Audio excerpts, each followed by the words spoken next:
Sorry, I was interrupted in my last video. Anyway, I've had a chance to revise my statement. I've read this thing in the graphic novel thing, Best American Comics 2010, edited by Neil Gaiman. It's called Trinity. Atomic bomb, boom. It's named for the first day of the first atomic bomb test. It's headed by this group of scientists, headshots. Whoa, that's kind of creepy. I saw it flash a couple times. Anyway, Niels Bohr, Hans Bethe, Enrico Fermi, Ernesto Lawrence, and Edward Teller, but especially Oppenheimer. J. Robert Oppenheimer. He was very brilliant, knew 6 languages. Before choosing physics, he was considering being an architect or a poet. This guy was just a dreamer. And he was just really, really smart. Graduated Harvard in 3 years. Summa cum laude, and gained a professorship at 2 different prestigious universities before the age of 25. And when he was asked to become part of the Manhattan Project, along with all these other people, he had read Das Kapital by Marx. He'd been thinking about this project that he could do, and he faced a Faustian dilemma. Whether he could sell his soul for the unlimited resources of the U.S. Army, that he could just pursue project and trying to harness the universe. So they're in this small town, Los Alamos. Woo. And he invites all these students to come with him. It's not a pretty dead town. By like 1945, he has a staff of 6,000 scientists working on this. Becomes the most expensive project in scientific history, being $2 billion to make these bombs. The lab complex has 7 divisions. Oppenheimer directs all of it, his immense intelligence encompassing the minute details. Description. It's the little brain thing. With the inclusion of the 2 giant plants elsewhere in the U.S. for the production of plutonium and uranium, it has become the single most expensive project, as I said, $2 billion. $2 billion at this time. Large amount. 1945, that's crazy. Finally, in March 1945, the troops enter Germany on the home stretch to victory in Europe. Soldiers begin raiding out bombed-out labs, and Army intelligence sees for itself the state of the Nazi atomic program. The news comes quickly to Los Alamos. There is no Nazi bomb. So now they face a dilemma. What to do with all their information. The Germans weren't even close to completing it. Now the scientists of the Manhattan Project are at a crossroads. Should they stop work on the bomb?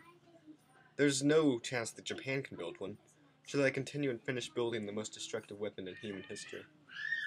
The Nazi threat is over. Only Japan remains as the lone Axis power. But the bomb, or the gadget as the scientists call it, is only months away from completion. In the years to come, I stop and wonder why they didn't walk away from the project after Germany's defeat. Some would agonize over it. But right now, it's not in the air. For over 4 years, the men and women of Los Alamos have been consumed by their work. They're so close to now unlocking the puzzle. The machinery of war is also in motion. There are sailors and ships waiting to transport the finished bomb. The island air bases are being built in the Pacific to launch the raids against Japan. And the bomber crews are training the U.S. to deliver the world's first atomic strike. Against all this, it would take a monumental effort and of will to stop the project. In the end, only a token meeting of scientists assembles to discuss the problem.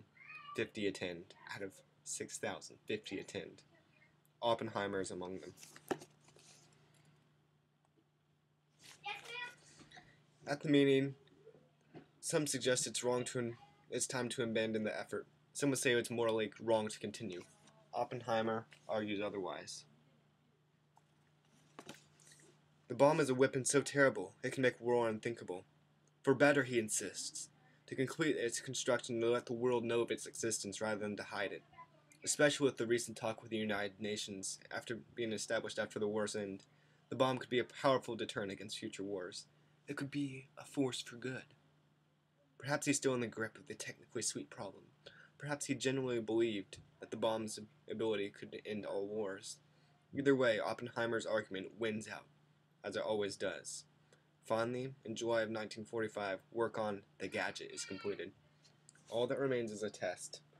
Alamogordo, New Mexico is chosen as the site.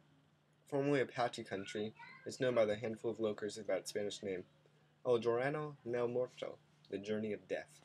Oppenheimer renames the site Trinity.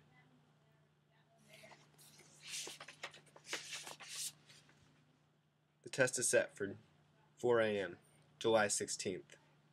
In the weeks leading up to it, a 100-foot tower is constructed to house the bomb. Bunkers are built for the cameras to record the blast. Aside of the test, however, a fierce electrical storm breaks out over the site. The technicians and the Army officials worry about the lightning causing an impossible detonation. As they wait out the storm, the scientists amuse themselves by wagering on the results. It costs $1 to enter the pool. Edward Teller bets on the blast reaching the equivalent power of 45,000 tons of TNT. Oppenheimer bets lower, at 3,000 tons. Enrico Fermi takes the side bets on whether or not the state of Mexico will be accidentally incinerated.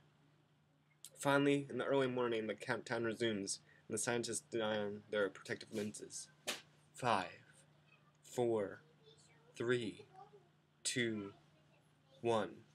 First is a flash, a silent light flare that burns through their goggles. Next is the blast itself, which shakes the earth and reverberates it like endless thunder over the hills.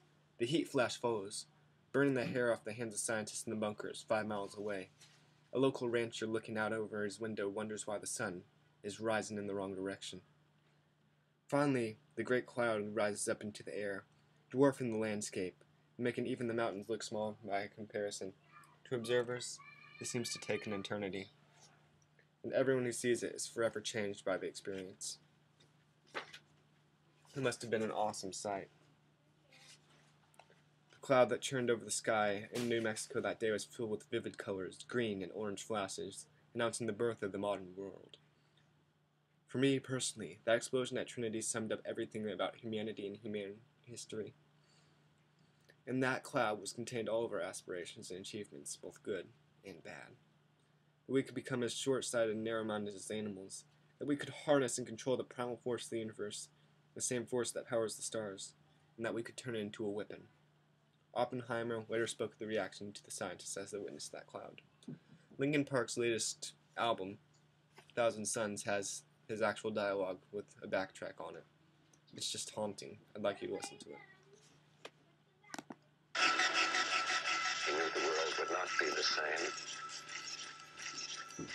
Few people laughed. Few people cried. Most people were silent.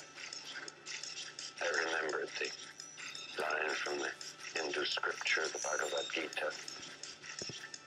Vishnu is trying to persuade the prince that he should do his duty, and to impress him takes on his multi-armed form and says, "Now I am become